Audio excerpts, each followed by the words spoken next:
وأشهد أن محمدا عبده ورسوله. أما بعد فإن خير الحديث كتاب الله وخير الهدي هدي محمد صلى الله عليه وسلم وشر الأمور محدثاتها وكل محدثة بدعة وكل بدعة ضلالة وكل ضلالة في النار. قال الله تعالى في محكم تنزيله وإذ ابتلى إبراهيم ربه بكلمات فأتمهن قال إني جاعلك للناس إماما قال ومن ذريتي قال لا ينال عهد الظالمين. محترم بھائیو، عزیز بزرگوں اور دوستوں، کسی مسجد کا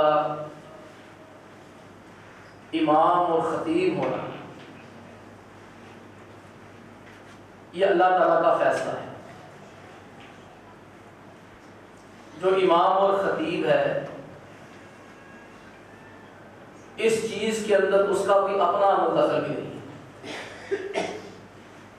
اگر وہ اس منصب پہ فائز ہے تو یہ اس کے اوپر بس اللہ کا کرم اور فضل ہی ہو گیا ہے.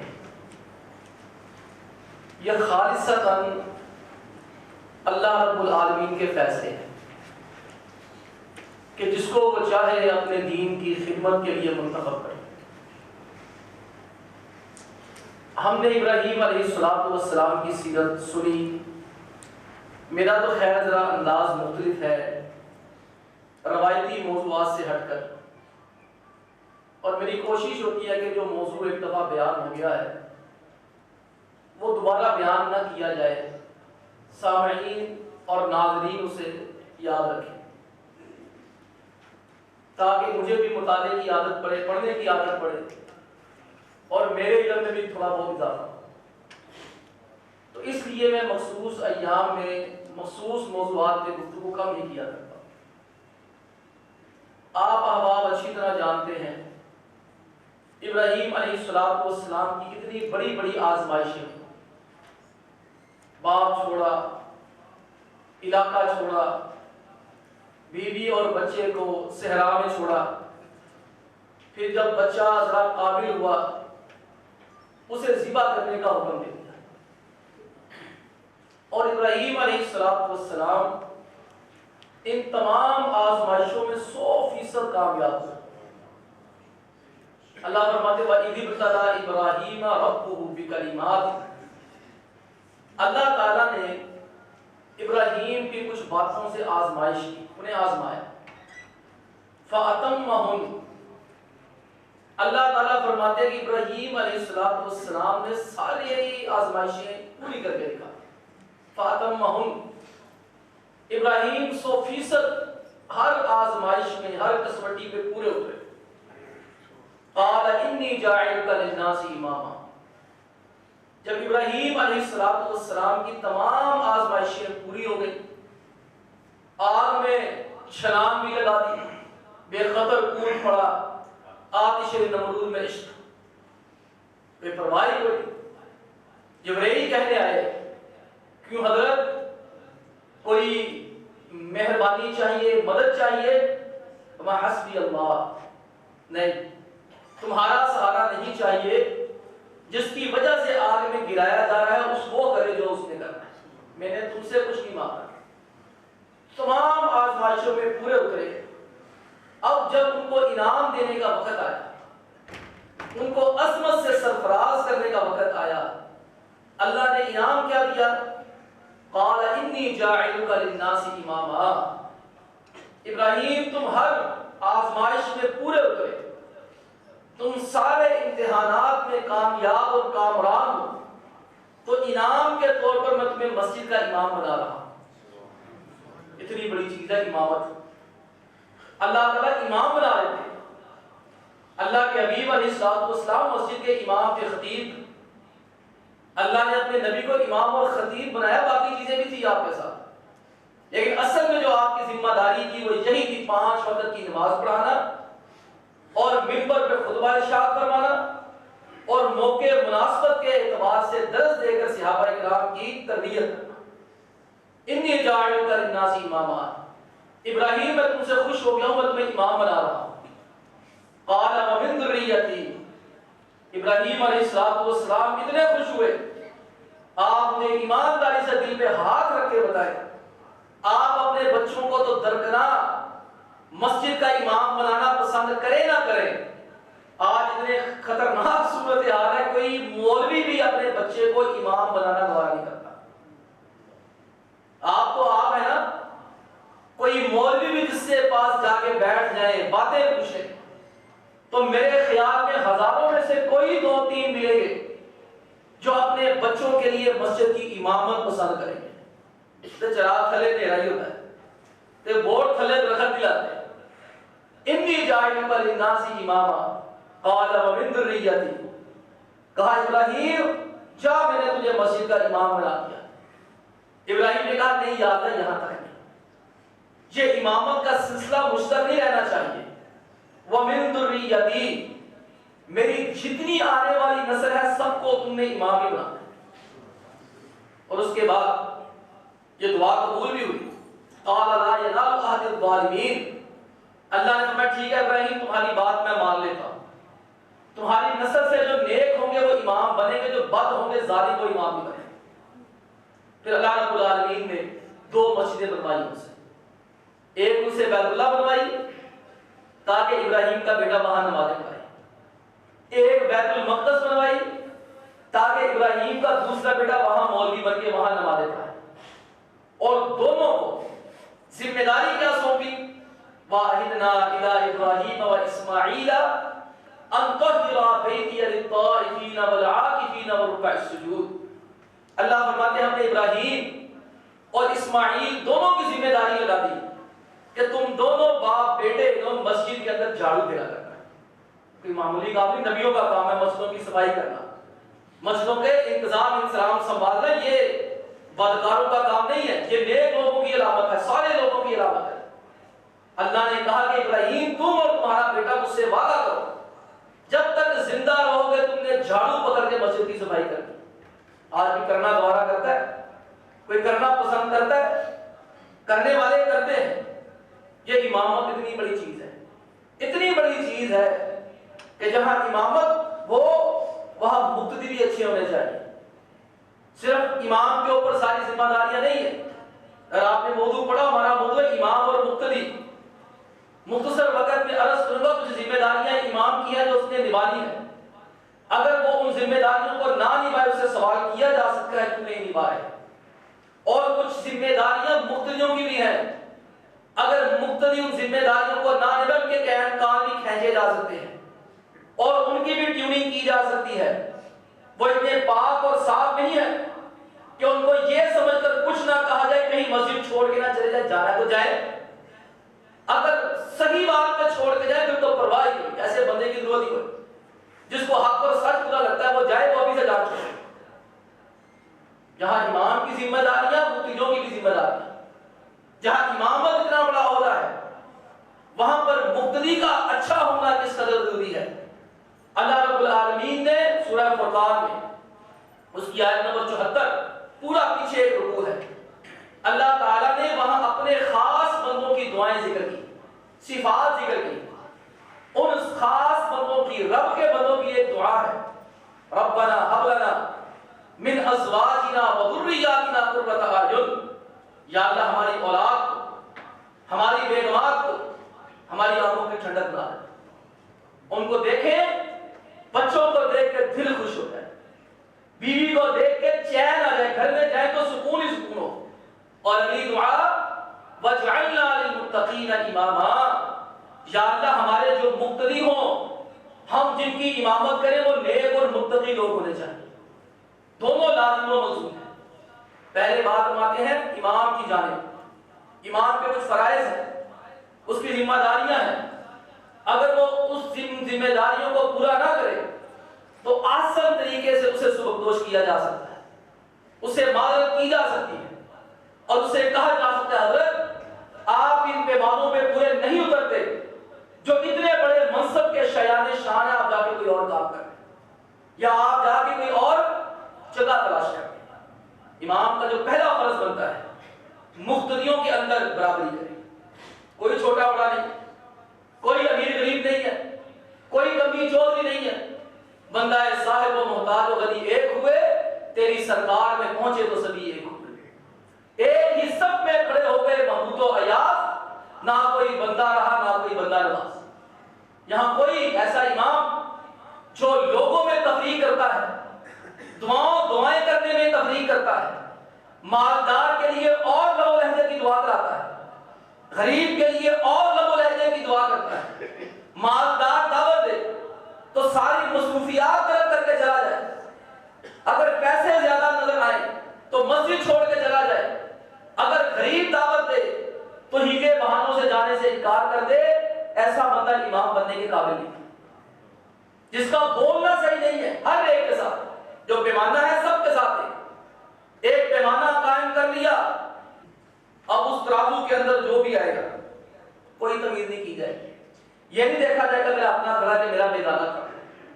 سب سے پہلے آپ اس چیز کو سمجھنے کے لیے امام کے معنی کے اوپر غور کریں۔ ہمارے ہاں تو امام کہا جاتا ہے نا، یہ جو مصلی پہ کھڑے ہو کے نمازیں پڑھاتے خطبے دیتے ہیں، عربی زبان کے اندر امام کہا جاتا ہے چیف آف آرمی اسٹاف۔ عربی زبان کے اندر میں معنی دیکھ رہا تھا ڈکشنری کے اندر، امام کا لفظ نکال کر جمعے کی تیاری کر رہا تھا، امام کے کتنے معنی ہو سکتے ہیں؟ آخر امام کہتے کس سے؟ اقبال نے کہا تمہیں پوچھی ہے امامت کی حقیقت مجھ سے، حق تجھے میری طرح صاحب اسرار کرے۔ اور اقبال نے کہا تھا سبق پڑھ پھر پڑھ، صداقت کا، عدالت کا، شجاعت کا، لیا جائے گا تجھ سے کام دنیا کی امامت کا۔ یا جس امام سے دنیا کی امامت، مسجد کی امامت نہیں ہے، دنیا کی امامت جس سے اللہ نے لینی ہے، کام لینا ہے، اس کی صفات کیا ہے، اس کے منصب کے تقاضے کیا ہیں؟ بھائیو پہلے امام کے لفظ پہ غور کرو۔ عربی زبان کے اندر امام کہتے ہیں لیڈر کو جو پوری قوم کو اپنے پیچھے چلاتا ہے۔ عربی زبان کے اندر امام کہتے ہیں جو بھٹکے ہوئے مسافروں کو راستہ دکھاتا ہے۔ عربی زبان کے اندر امام اس لکڑی کو کہا جاتا ہے جس کے ذریعے سے عمارت کا، بلڈنگ کا بیلنس ٹھیک کیا جاتا ہے۔ آپ نے مستریوں کو دیکھا ہوگا، ان کے ہاتھ میں ایک بڑی سی چٹپٹی سی لکڑی ہوتی ہے، چپٹی سی، اور اس لکڑی کا کام یہ ہوتا ہے، اس لکڑی نے بتانا ہوتا ہے عمارت سیدھی ہے کہ عمارت ٹیڑھی۔ امام عربی زبان کے اندر کہتے ہیں ایک واضح اور کھلا راستہ، اور امام کا ایک اور مطلب عربی زبان کے اندر آتا ہے، تسبیح کے اوپر جو چھوٹی سی ڈنڈی ہوتی ہے، وہ ڈنڈی کیا کرتی ہے؟ وہ تسبیح کے دانوں میں بیلنس بیلنس قائم کرتی ہے۔ اگر وہ ڈنڈی آپ صحیح سے نہ پکڑے 40 دانے ایک طرف ہو جائیں گے، 60 دانے ایک طرف ہو جائیں گے۔ اگر آپ نے اس کو سیدھا پکڑ لیا، وہ جو تسبیح کے اوپر ایک ڈنڈی سی ہوتی ہے، اس کا فطرتی نتیجہ کیا ہے؟ ادھر دائیں بائیں نہیں جھکے گی وہ تسبیح، 50 دانے ایک طرف ہوں گے، 50 دانے دوسری طرف ہوں گے۔ یہ تمام جتنے بھی معنی عربی لغت سے لے کر ایک امام کا لفظ بنایا گیا ہے، عزیزوں یہی سمجھانے کے لیے بنایا گیا ہے کہ امام کا کام ہے سیدھا رہے، لوگوں کو بیلنس میں رکھے، لوگوں کو سیدھا رکھے۔ اور دوسری صفت جو امام کے لیے ضروری ہے، امام باعمل ہونا چاہیے، باکردار ہونا چاہیے۔ یہاں ایک بڑا مسئلہ ہے جو میں نے محسوس کیا ہے، چونکہ میرا تعلق 30-32 سال سے اسی فیلڈ کے ساتھ ہے، اللہ سے دعا ہے کہ اللہ مجھے امام ہی رکھے، اللہ میری نسلوں میں قیامت تک یہ سلسلہ رکھے۔ تو مجھے پتا ہے جو مزہ اس کے اندر ہے، جو سکون اس کے اندر ہے، جو عزت و احترام کی یہ وادیاں دنیا میں ہے نہیں۔ امام کو جو میں نے محسوس کیا ہے، جب انتظامیہ نے امام یا خطیب رکھنا ہوتا ہے، اس وقت عجیب قسم کی صورتحال ہوتی ہے۔ پنجابی کہتے ہیں اونا لبدا کوئی نہیں، اینا رہدا کوئی نہیں، سارے پیمانے درے کے در رہ جاتے ہیں۔ امام اور خطیب ہوتا ہے، وہ کہتا ہے بس جگہ مل جائے، باقی راہ میں آپ کی کاٹ دینا۔ انتظامیہ کو جگہ پر کرنے کے لیے بندہ نہیں ملتا، وہ کہتے ہیں کسی نہ کسی طریقے سے کوئی شکار ہاتھ میں آ جائے، اس کو یہاں پہ ہم ایڈجسٹ کر لیں، پھنسا دیں گے، بعد کام خراب ہو جاتا ہے، بعد میں نکتہ چینیاں ہوتی ہیں، بعد میں لڑائی جھگڑے ہوتے ہیں، امام شکایت کرتا ہے انتظامیہ نے یہ زیادتی کر دی، انتظامیہ شکایت کرتی ہے قاری صاحب، خطیب صاحب، امام صاحب اپنا گروپ بنا کے بیٹھ گئے ہیں، یہ کر رہے ہیں، یہ وہ کر رہے ہیں۔ اللہ کے بندوں کتنی جلد بازی رکھ کرنے کی ضرورت کیا تھی؟ پہلے وہ چنگی طرح پانڈے گھر میں جا کے دیکھنا سکتے، بازار میں چیز لینے جاتے ہو کہ دیکھ لو غیر خرید کے آ جاتے ہو، بچے بچیوں کے رشتے کرتے ہو اسی طرح کرتے ہو، کسی کے ساتھ کاروبار کرنا ہو تو یوں کرتے ہو۔ اللہ کے بندوں اس کا چال چلن دیکھو، اس کا کردار دیکھو، اس کی صالحیت دیکھو، اس کے لباس دیکھو، اس کے ادوار دیکھو۔ اگر سستی اور کمی نظر آئے اس کی اصلاح کرو، اگر اصلاح کرنے کے باوجود درست نہیں ہوتا تو میں نے گزارش کی ہے کسی کی پرواہ کیے بغیر اس کے ہاتھ میں واپسی کا ٹکٹ پکڑائے، بھائی آپ یہاں سے جائیں، ہمیں آپ کی ضرورت نہیں۔ یہ نبی کریم علیہ السلام سے ثابت ہے۔ اللہ کے حبیب علیہ السلام ایک جگہ گئے، ایک مسجد کے پاس سے گزرے، وہاں پر لوگ بیٹھے، ان کا امام بھی تھا۔ آپ علیہ السلام نے دیکھا وہ امام صاحب جو تھے انہوں نے بیت اللہ کی جانب، قبلہ کی جانب منہ کر کے تھوک دیا۔ بظاہر معمولی بات ہے، آپ علیہ السلام نے دیکھا، اسے کچھ نہیں کہا، لوگوں کو بلا کر، ذمہ داران کو بلا کر کہا لا یصلی بکم، اس کو مسجد سے باہر کرو، یہ آج کے بعد تمہیں نماز نہ پڑھائے۔ وہ صحابی نماز پڑھانے کے لیے آگے مصلی پہ کھڑے ہونے لگے، صحابہ کبھی پیچھے ہو جائیں، اسی طرح پیچھے کوئی نہیں پڑھتی، نہ تو پڑھان نہیں تو پیچھے پڑھ دی۔ وہ بڑے حیران ہوئے، کہتے میں نے کیا کیا ہے؟ صحابہ نے کہا اللہ کے پیغمبر علیہ السلام کا حکم ہوا ہے، آپ نے فرمایا کہ یہ بندہ آج کے بعد تمہیں نماز نہ پڑھائے۔ وہ صحابی پریشان ہو گئے، نبی مہربان صلی اللہ علیہ وسلم کے پاس گئے اور جا کر کہا اللہ کے حبیب علیہ السلام میں نے کیا کر دیا ہے؟ آپ نے مجھے اتنے بڑے منصب سے معزول کر دیا، یہ منصب بہت بڑا ہے نا۔ صحابہ اکرام خود فرمائشیں کرتے تھے اللہ کے حبیب علیہ السلام مسجدوں کا امام بنا دے، خود صحابہ اکرام آ کے فرمائشیں کرتے ہمیں مسجد کا امام بنا دے۔ اللہ کے حبیب علیہ السلام آپ نے مجھے اتنے بڑے منصب سے معزول کر دیا، میں نے کیا کیا ہے؟ اللہ کے حبیب علیہ السلام نے میں نے تمہیں خود دیکھا ہے، تم نے بیت اللہ کی جانب منہ کر کے تھوکا ہے، قبلہ رخ ہو کے تھوکا ہے۔ انک قد آذیت اللہ ورسولہ، تیرے اس کام سے اللہ اور اس کے رسول کو بڑی تکلیف پہنچی ہے، تو اس قابل نہیں ہے تجھے مصلی امامت پہ کھڑا کیا جائے۔ تو بھائیو اس طرح کی بات ہو تو ذمہ دار لوگوں کو ایکشن لینا چاہیے۔ ہمارا الحمدللہ ایسا سسٹم کوئی نہیں اللہ کے فضل و کرم سے، ہمیں اپنے لوگوں پہ اعتماد ہے اور ہم ان کو اچھا سمجھتے ہیں، لیکن میرے بھی بہرحال تجربات ہیں، میرے بھی کچھ ایسی چیزیں ہیں جو میں نے دیکھی ہیں، اور یہاں سے امام کئی امام ہیں جن کی رخصتی کے بعد میں نے لوگوں کی بڑی باتیں بھی برداشت کی ہیں، پراپیگنڈا بھی برداشت، ایک ٹکن نہیں دیتا، ایک سے دور رہ نہیں دیتا، اور بھائی جوتی میرے پاؤں کے اندر ہے، مجھے پتا ہے مجھے کہاں جوتی، آپ کو نہیں پتا آپ کہاں جوتی، 24 گھنٹے میرا واسطہ پڑتا ہے، کرتوتیں میرے سامنے آتی ہیں، میں جب دوبارہ نہیں کرتا کہ ایسے بندے کے پیچھے نماز پڑھوں تو آپ کے لیے میں کیسے پسند کروں آپ ایسے 2 نمبر بندے کے پیچھے نماز پڑھیں جو امام نفل نہیں پڑھتا، وقت پہ حاضر نہیں ہوتا، وضو صحیح نہیں کرتا، طہارت وہ نہیں کرتا، ٹھا کر کے اسے نیچے بلانا پڑے، وہ ایسے امام کو رکھنے کا فائدہ کیا ہے؟ وہ جا کے کوئی اور کام کر لے۔ آپ مجھے بتائیے شکایتیں آپ کو ملتی کہ نہیں ملتی؟ کبھی یہاں ملی ہے؟ ہمارے محترم قاری صاحب اللہ کے فضل سے اذان بعد میں ہوتی ہے، یہاں آ کے پہلے بیٹھے ہوتے ہیں آپ کے ساتھ۔ یہاں اماموں کی ایسی شکایتیں بھی آئی، ہم نے اپنی آنکھوں سے دیکھا، یہاں بھی دیکھا اور جگہوں کو بھی دیکھا، 1 منٹ پہلے آ رہے ہیں، وضو کیا، تبرک پانی تقسیم کیا، مصلی پہ چڑھ گئے، پہلا سلام مصلی پہ، دوسرا سلام جوتیوں پہ جا کے، نہ رکعتاں پہلیاں پڑھنی ہے نہ بعد میں پڑھنی ہے۔ پھر کہتے ہیں قاری صاحب پیچھے نماز پڑھنا مزہ نہیں آتا، اور مزہ کیسے آئے؟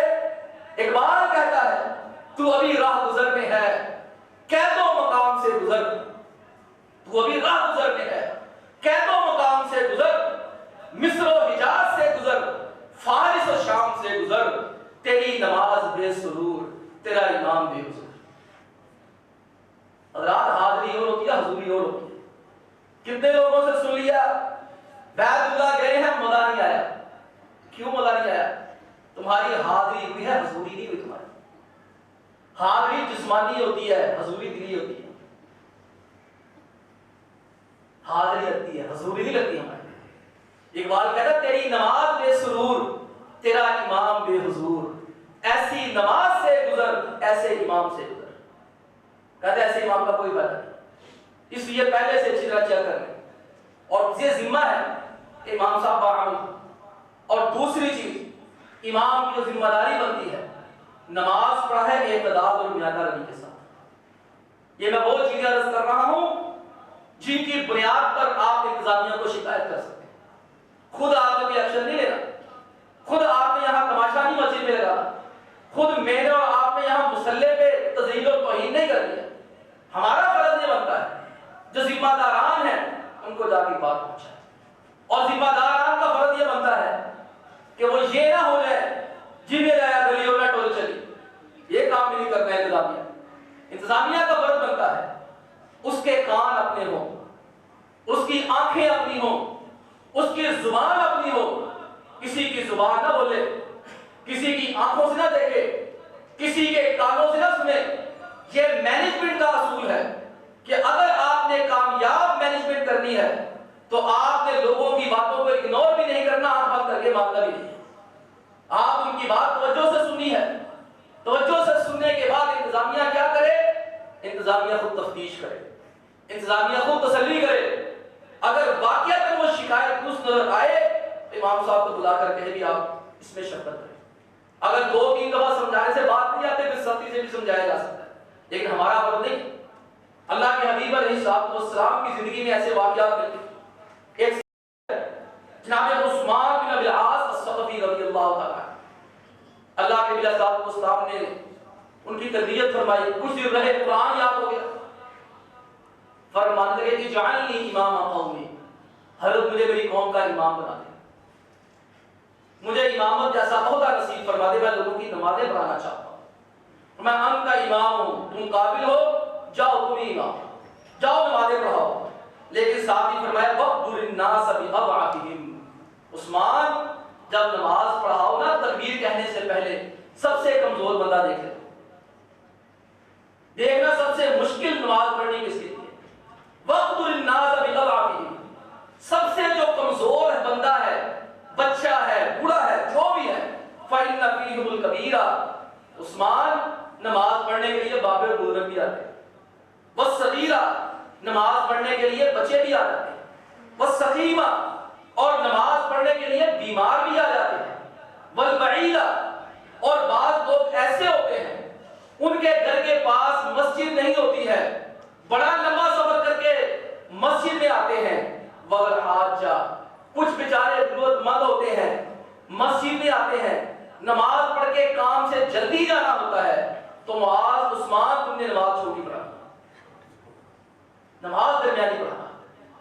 درمیانی سے مراد ہے بس معتدل سی، یہ نہ ٹکرے مارنی ہے. ایک اعتدال کا رویہ ہمارے ہاں مشکل ہے کہ ظہر اتنے کی آپ کو اوپر پڑھی جاتی ہے، عصر اتنے منٹ کی پڑھی جاتی ہے، مغرب عشاء فجر کتنے منٹ کی ہوتی ہے. ہر معاشرے کا ہر مسجد کا اپنا ایک رجحان ہوتا ہے. یہاں تو بھائی لمبی نمازیں امام صاحب پڑھانا چاہے لوگوں کی پہلے تربیت کریں، لوگوں کے مزاج کے مطابق چلیں. آپ کے ساتھ اسلام نے جب سمجھایا کہا، ساتھ یہ بھی کہا لوگوں کا خیال کر کے نمازیں پڑھانی ہے، کا لوگ کہیں اکتا نہ جائے. اور معاذ بن جبل رضی اللہ تعالیٰ عنہ کتنے بڑے سے اللہ کے حبیب علیہ السلام نے ہاتھ پکڑ کر ان محبک یا معاذ، معاذ نے اس سے بڑا پیار. یہ معاذ اپنی قوم کے امام تھے، یہ نمازیں پڑھتے، یہ جناب والا عشاء پڑھتے نبی کریم علیہ السلام کے پیچھے. اور آپ علیہ السلام عشاء بھی ذرا تاخیر سے پڑھتے تھے، کافی تاخیر سے پڑھتے تھے. اس کے بعد یہ عشاء پڑھنے کے بعد ان کا علاقہ مسجد نبی سے کئی کلومیٹر دور تھا، وہاں جاتے پھر جا کے وہاں عشاء کی نماز پڑھتے. امام پڑھاتے، عشاء کی نماز پڑھاتے، لوگ ان کا انتظار کرتے ہیں آئے اور پڑھائیں. معاذ بن جبل رضی اللہ تعالی عنہ ایک دن اس طرح ہی دیر سے گئے، معمول کے مطابق گئے، لوگ تھکے ہوئے تھے اور جناب والا اللہ اکبر کہہ کے نماز شروع کی، سورہ بقرہ شروع کر دی. عشاء کی نماز ہے، رات کے 11-12 بجے ہوئے، 10 بجے ہے، امام صاحب سورہ بقرہ شروع کر دیں۔ یہ صحابی ڈر گئے، ایک مشہور صحابی کو ڈر گئے، ان کو پتا تھا کہ یہ جب سورت کرتے ہیں شروع تو پوری کر کے چھوڑ۔ انہوں نے کہا میں 250 پارے کی تو پڑھا ہوں۔ انہوں نے نماز توڑی، سید کی اپنی پڑھ لی، اپنی پڑھ کے چلے گئے۔ معاذ رضی اللہ تعالیٰ عنہ کو غصہ آیا، امام تھے، ناراض ہوئے، کہنے لگے کہ یہ بندہ مجھے کوئی منافق لگتا ہے جو نماز چھوڑ کے چلا گیا، توڑ کے چلا گیا۔ وہ صحابی کے کانوں تک بات پہنچی، خود بھی ایکشن نہیں لیا، خود ڈنڈا سوٹا نہیں اٹھایا، سیدھا جا کے انتظامیہ ہیڈ کون تھا؟ اللہ کے نبی صلی اللہ علیہ وسلم، ہیڈ کے پاس گئے، پرنسپل کے پاس گئے، لیڈر کے پاس گئے، اور جا کر کہا کہ معاذ نے مجھے یہ کہا۔ آپ علیہ السلام نے جناب معاذ بن جبل کو بلایا اور بلا کر سختی سے کہا افتان انت یا معاذ، لوگ معاذ تم لوگوں کو دین سے دور کر رہے ہو، تمہاری وجہ سے لوگوں کے دلوں میں دین میں نفرت پیدا ہو رہی ہے، تمہارے اس عمل کی وجہ سے لوگ باجماعت نمازیں چھوڑنے میں مجبور ہو رہے ہیں۔ میں معاذ نماز پڑھایا کرو، کمزوروں کا خیال کیا کرو، بزرگوں کا خیال کیا کرو، بچوں کا خیال کیا کرو۔ اس طرح آپ نے صاحب نصیحت فرمائی۔ تو یہ امام کی ذمہ داری ہے، امام صاحب جب نماز پڑھائیں، معتدل نماز پڑھائیں، اگر اس میں حد سے تجاوز ہو جائے تو آپ کر سکتے ہیں۔ یہ تو رہی نا بات امام صاحب کی، اور ہمارے 7-8 منٹ باقی ہے، اس کے اندر 2-3 چیزیں ہم مقتدیوں کی بھی لے لیتے ہیں۔ مقتدی حضرات کی ذمہ داری ہے، ان کی سر پہلی ذمہ داری یہ ہے امام کی اقتداء کرنی ہے۔ دیکھیں جب ہم امام کے پیچھے نماز پڑھتے ہیں ہم 4 کام کر سکتے ہیں اس کے ساتھ، یا تو ہم اس کی اقتداء کریں گے، یا تقدیم کریں گے، یا تاخیر کریں گے، یا موافقت کریں گے۔ اقتداء کہتے ہیں امام جیسے ہی اللہ اکبر کہے آپ اسی وقت اللہ اکبر کہہ کے نماز میں شریک ہو، اس کے ہلکا سا پیچھے چل، اس کو فالو کرنا، فوری طور پر اس کے پیچھے چلنا۔ رکوع میں کیا ہے، دیر نہیں کری، فوری طور پر اللہ اکبر کہہ کے رکوع میں پہنچا ہے، اس کے ہاتھ گھٹنوں پہ لگے، آپ فوری طور پر رکوع میں چلے جائیں، دیر نہیں کریں۔ یہ ہے اقتداء۔ ہمیں اس چیز کا حکم ہے جعل الامام لیؤتم بہ، آپ ایسا فرماتے ہیں امام اس لیے بنایا گیا ہے تاکہ تم اس کی اقتداء کرو، اس کی اتباع کرو۔ فَإِذَا كَبَّرَ فَكَبِّرُوا، جب اللہ اکبر کہے اسی وقت اللہ اکبر کہہ کے شروع کر لو نماز۔ وَإِذَا رَكَعَ فَارْكَعُوا، جیسے ہی وہ رکوع میں جائے تم بھی اسی وقت رکوع میں چلے جائے گا۔ یہ کرنا ہے کام۔ دوسرا کام ہے تقدیم، امام سے پہلے ہی کام کرنے شروع کر دینا۔ ابھی امام صاحب نے آمین کہا نہیں ہے، کوئی جوشیلا وہابی ہے اس نے پوری مسجد پہلے ہی ڈالی، اور بھائی امام صاحب کا انتظار تو کر لو۔ ابھی امام صاحب نے اللہ اکبر کہا نہیں ہے، جناب نے پہلے اللہ اکبر کہہ کے نماز شروع کر دی۔ امام صاحب ابھی رکوع میں گئے نہیں ہے، اکثر یہ غلطیاں پہلی صف میں کھڑے ہونے والے نمازیوں سے ہوتی ہیں، اس لیے کہ وہ امام صاحب کو دیکھ رہے ہوتے ہیں، ان کو باڈی لینگویج سے پتہ چل جاتا ہے امام صاحب کرنے کا لگے، وہ غلطی کے اندر پہلے ہی کام کر دیتے ہیں۔ یہ حرام ہے، یہ نہیں کرنا۔ اور تیسری چیز تاخیر کرنا۔ امام صاحب نے کب کا اللہ اکبر کہہ کے رکوع میں گئے ہیں، ماشاءاللہ آپ کو کھرک کرنے سے فرصت نہیں مل رہی، آپ کو موبائل سیٹ کرنے سے، کپڑے سیٹ کرنے سے فرصت نہیں مل رہی۔ امام سمیع اللہ لمن حمیدہ کہنے والا ہے، آپ جناب والا آپ رکوع میں جا رہے ہیں، یہ کام نہیں کرنا، یہ بھی منع، یہ بھی حرام ہے۔ نہ امام سے پہلے کوئی کام کرنا ہے، نہ امام کے بعد زیادہ تاخیر کرنی ہے۔ یہ تاخیر کا شکار جو ہوتے ہیں یہ زیادہ طور پر وہ حضرات ہوتے ہیں جو پچھلی صفوں میں کھڑے ہوتے ہیں، کیونکہ ان کو اچھی طرح نظر نہیں آتا، انہوں نے پہلی صف والوں دوسری صف والوں کو دیکھ کے کام کرنا ہوتا ہے، بس اوقات بیچاروں کو آواز بھی نہیں آتی، اسپیکر خراب ہو جائے یا مسئلہ بن جائے۔ اور چوتھا کام ہے موافقت، امام کے برابر کام کرنا، نہ امام سے پہلے کرے، نہ امام کے بعد زیادہ دیر سے کام کرے، نہ امام کے بالکل برابر کام کرے، امام کے پیچھے پیچھے چلے۔ یہ ذمہ داری ہے۔ اور دوسری ذمہ داری یہ ہے لوگوں کی، انتظامیہ کی، امام کا معقول وظیفہ ہو، اس کے بغیر کام نہیں چلتا۔ حسن بصری رحمہ اللہ کا کتنا نام ہے، صوفی کہتے ہیں، درویش کہتے ہیں، آپ ان کا لیونگ سٹائل، لائف سٹائل پڑھیں آپ کی آنکھیں کھل جائیں۔ روزانہ نیا سوٹ پہنتے تھے، بہترین گھوڑے رکھے ہوئے تھے، بہترین خوراک کھاتے، دیسی خوراک کھاتے تھے، لوگوں نے حسن بصری کو پتہ نہیں کیا کیا بنا دیا نا. آج بھی مولوی رکھے اچھا لباس پہنے, اچھے کھانے کھائے, ووٹ نہیں کرے, بازاروں میں جائے, بازار کرتا ہے نہ جگہ روٹی کھائے, بھی چنگی سواری لائے گا, بھی دیکھو کتوں پیسے آئے. حسن بصری رحمہ اللہ پر یہ اعتراض ہوا, فرمانے لگے الدابۃ اذا لم تحسن علفها لم تتحمل المشاق. فرماتے جب جانور سے کام میں نہ اسے اچھا چارہ کھلانا پڑتا ہے, اچھا چارہ کھلائیں گے تو اچھا کام ہونا ہے. آپ تنخواہ لیں 8-10 ہزار روپیہ اور توقع کرے 5-5, 6-6 بندوں کے کام کرے, تو میرے بھائی کے اور کام کرنے پہ جاتا ہے. لکڑ کا معاملہ لگ کے لے رہے ہیں, کوئی بورڈ بنا وہ 2 لگتا ہے, وہ سارے کام مشینہ کر رہے تھے.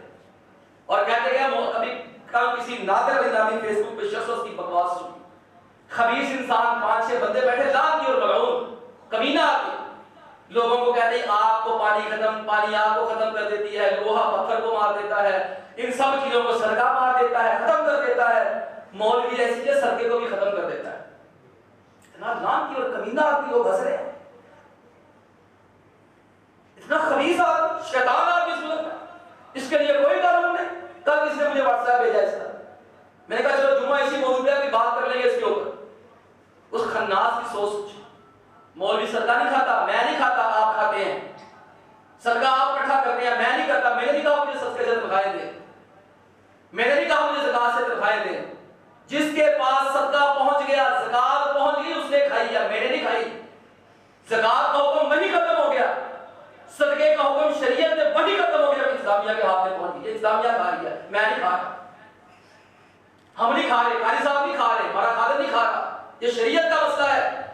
جس بندے نے زکات لی ہے وہ کھا رہا ہے. ایک تو تم پلے سے روپیہ نہیں دیتے, لوگوں سے بھیک مانگ کے اکٹھی کرتے, دوسرا میں باتیں کرتے ہو. کام کرے ہم 1 لاکھ 2 لاکھ مہینے کا, اور 8-10 ہزار دیکھ لو, 8-10 ہزار سے تو میرے ایک بچے کا خرچہ نہیں چلتا, میرے کپڑے نہیں پورے ہوتے 8-10 ہزار سے مہینے کے, میرا پیٹرول نہیں پورا ہوتا. تو یہ سوچے ذرا, اس کو سوچے. پتھروں پہ پیسے لگائیں گے, اینٹوں پہ پیسے لگائیں گے, ایسیوں پہ پیسے لگائیں گے, ہر چیز پہ ہم پیسے لگائیں گے. نہیں پیسے لگائیں گے تو کام کرنے والے بندے کے اوپر پیسے لگائیں گے. اور اقبال کی بات ہے کہ بات ختم کرو, باتیں بڑی ہیں, میں ختم کروں, بات ختم, جو ختم ہو گیا. اقبال نے کہا تھا جہان تازہ کی ہے افکار تازہ سے نمود. جہان تازہ میں ہے افکار تازہ سے نمود, سنگ و خشت سے ہوتے نہیں جہاں پیدا. اللہ تعالیٰ سے دعا ہے کہ اللہ تعالیٰ اماموں کی غلطیاں بھی دور فرمائے, خطیبوں کی بھی اصلاح فرمائے. اللہ تعالیٰ مقتدیوں کو بھی صحیح راستے پہ سب کو چلنے کی توفیق عطا فرمائے. یہ گاڑی کے 2 پہیے ہیں, ان کے بغیر کام نہیں چلنے والا ہے. اللہ تعالیٰ ہم سب کو عمل کی توفیق عطا فرمائے. وآخر دعوانا الحمدللہ رب العالمین.